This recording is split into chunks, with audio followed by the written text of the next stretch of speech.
બનાસકાંઠા જિલ્લામાં છેલ્લા ઘણા સમયથી ખેડૂતો અવનવી પદ્ધતિ પ્રમાણે અલગ અલગ પાકની ખેતી કરી સારી એવી આવક મેળવી રહ્યા છે।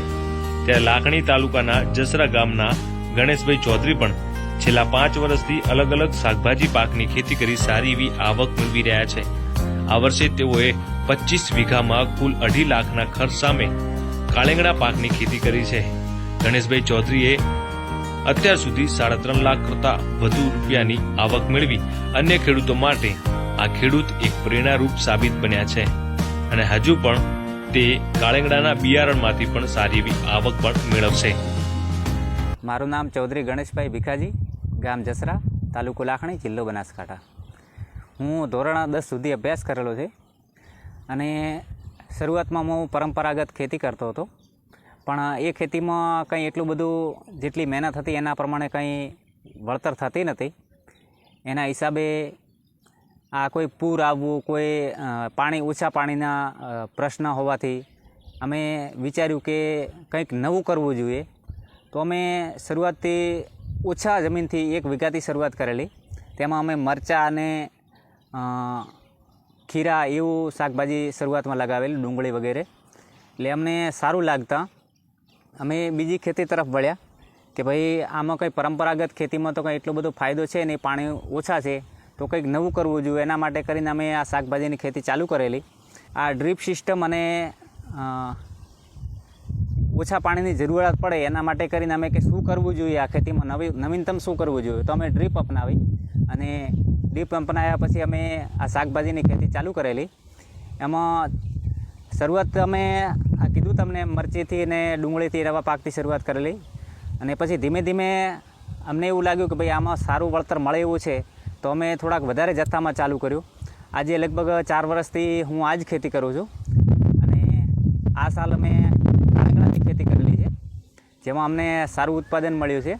લગભગ 25 ટન જેટલું અમે લીલું શાકભાજી માટેનું વેચાણ કરી દીધું છે અને હજી ઉત્પાદન ચાલુ છે।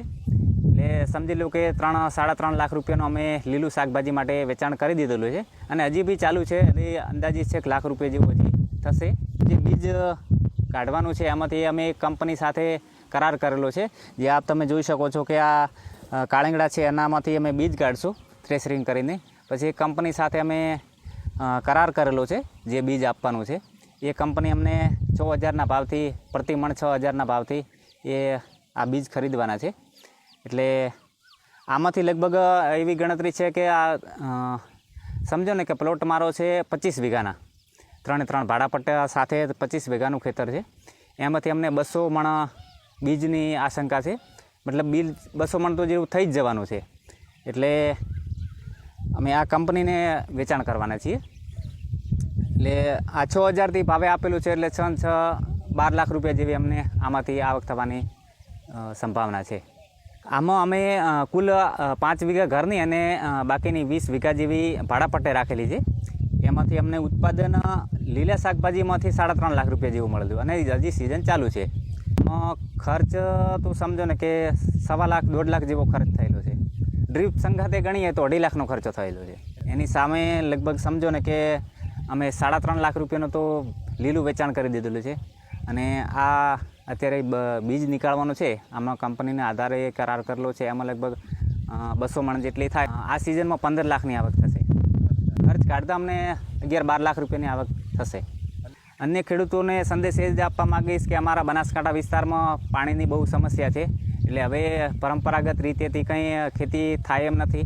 એટલે ફરજિયાત ડ્રીપ વસાવો અને આવી કંઈક નવીનતમ ખેતી કરો તો કંઈક 2 રૂપિયા વળતર મળે એમ છે।